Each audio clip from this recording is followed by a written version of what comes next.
Today we're going to be taking a deep dive into one of the most OG athletes in the whole of the CrossFit world, Josh Bridges, and has left his mark, very big mark, on the world of CrossFit over the last decade. The lift that we're going to be taking a look at in today's video is Josh Bridges' 265-pound snatch from CrossFit Regionals. Now, this lift is an iconic moment in the realm of CrossFit. It's iconic because in this particular workout, Josh was doing a snatch ladder starting at 185 pounds and finishing at 265 pounds, which at the time was a 20-pound PB on his 1RM. Josh had to not only hit 28 snatches before hitting this weight, but in an 11-minute time cap. Absolutely incredible. This is one of the last competitions that Josh Bridges competed in, and like I said, has left a huge legacy for the world of CrossFit. Today we're going to be doing a deep dive analysis of this particular lift. I'm going to be reacting to his first fail.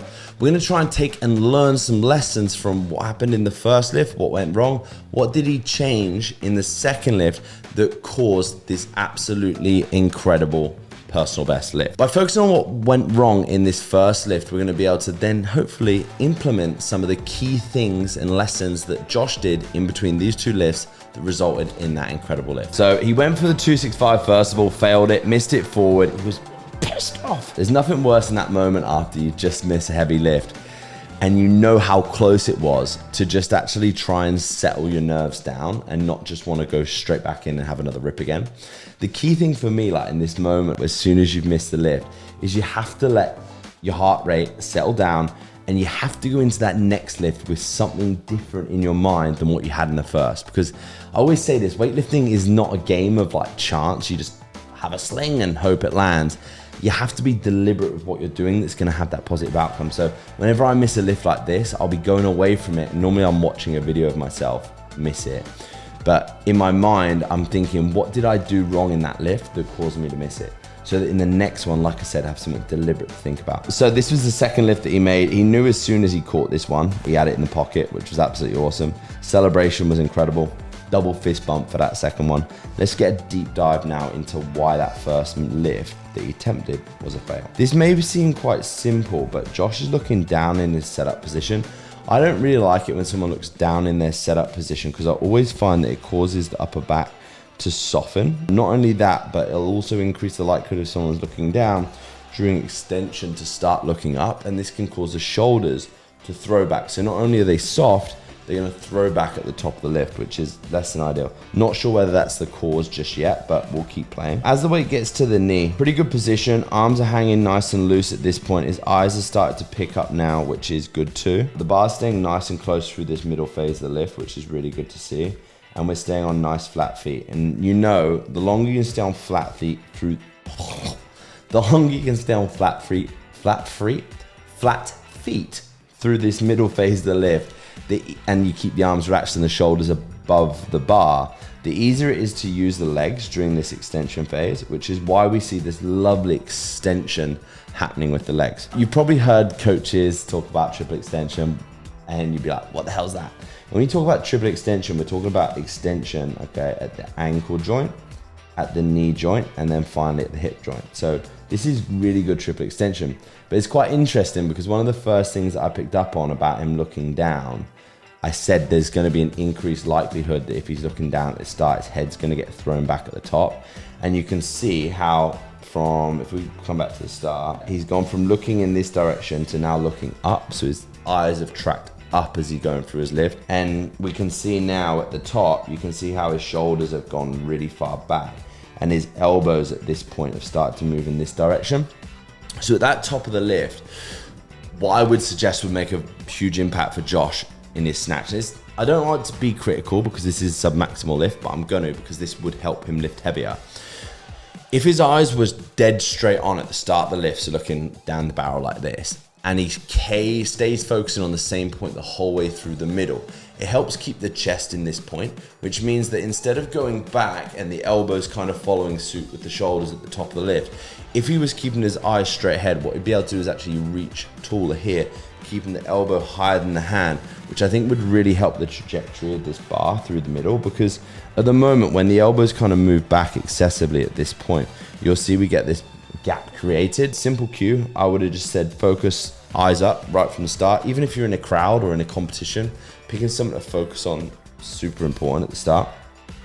As he comes into his receiving position, that's in my opinion why the bar is just that little bit in front of him, because he's thrown back at the top. And then naturally, as he's come into his receive position, that bar's just a little bit in front.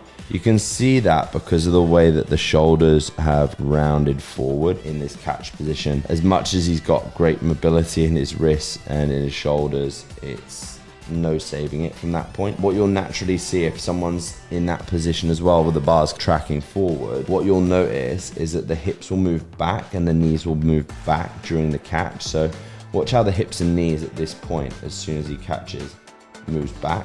Something that I like to think about doing when I'm going into my receiving position for the snatch is think about actually pushing my knees forward in that bottom position. What this does is when you push the knees forward in this lowest point, think knees forward and hips forward into the catch position, it actually helps you maintain tension in the lower back here, because as soon as the knees move back, the butt will start to wink in this point, and that's going to cause the chest to drop. So that, in my opinion, is probably the reason why he failed this lift. But if we go and look at the make lift, I think we're not going to see the change in the eyesight being the thing that's different. I think more than anything, it's just a game of consistency at this point. Hit and hope, really hit this submaximal lift for him, because I don't think he's particularly looking much higher. Well, to be fair, he is a little bit. So if we actually go side by side here, other than the fact that, like I said, I feel like his eyes are a little bit more up at this point rather than down. Chest appears to be pointing a little bit more upright for me than he was in his previous lift. Middle phase, he's staying over the bar much better on this good lift versus when he's at this point here, he's starting to open up early. The eyes are down, the chest will pick up through that middle phase, and that will cause all sorts of issues to happen through the middle. You'll see with those eyes a little bit straight ahead on the good lift, he's kept his shoulders over the bar a little bit longer through the middle phase, which means that even though he's thrown his head back at the top of this lift, I feel like the trajectory here is straighter. His elbows haven't gone straight back. See in this first one, you see how the elbows got back and low here? On this one, he's kept them higher for longer, which is ultimately why I think there was just that little bit more height on the bar as he comes into his catch position. What you'll also notice as well is what I touched on here with the knee.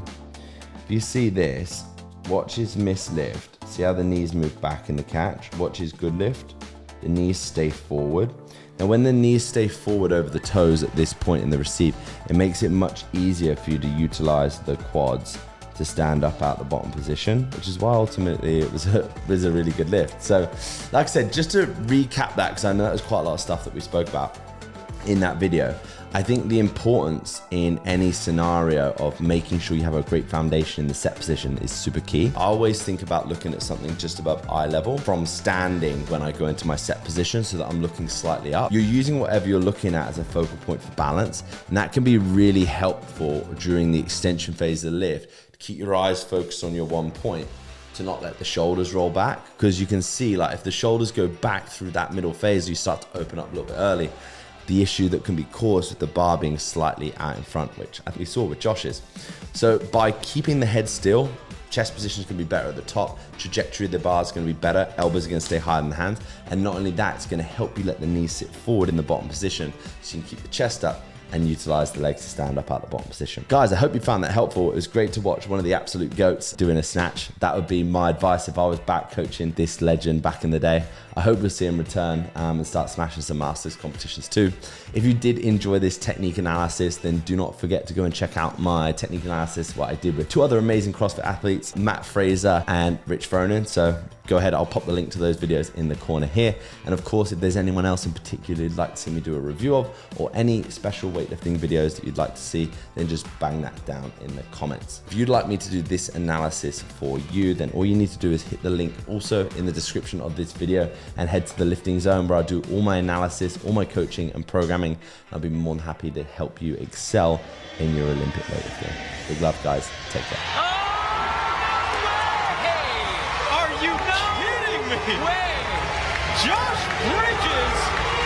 We talk about statements being made on the opening day. He just made one. Oh my God.